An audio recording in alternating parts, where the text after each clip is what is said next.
अपनी पहली night shift के दौरान नर्स को अचानक किसी ने जोरदार थप्पड़ मारा। जब वो घबराकर उठी और चारों तरफ देखा तो वहाँ एक भी इंसान नहीं था। वो आईने के सामने गई और अपने गाल पर उभरा साफ हाथ का निशान देखकर यकीन हो गया कि यह कोई सपना नहीं था। उसने सोचा कि शायद किसी सहकर्मी की शरारत है, लेकिन तभी कुछ ऐसा हुआ जिसकी उसने कभी कल्पना भी नहीं की।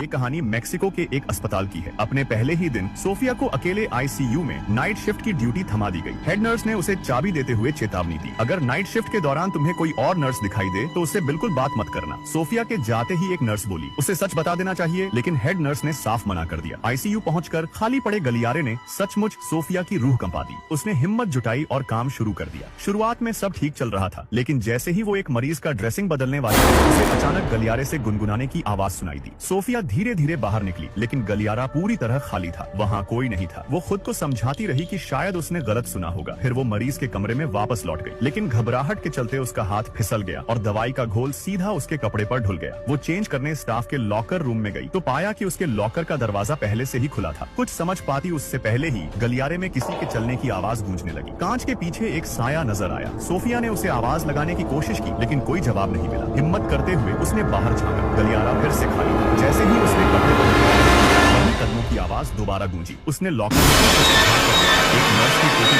पहने जो किसी ज़ॉम्बी की तरह बेहद अजीब और अकेली हुई चाल से चल रही थी। ये देखकर सोफिया डर के मारे ठिठक गई। ऐसा लग रहा था जैसे वो आकृति अभी कमरे में दाखिल हो जाएगी, लेकिन अगले ही पल वो अचानक गायब हो गई।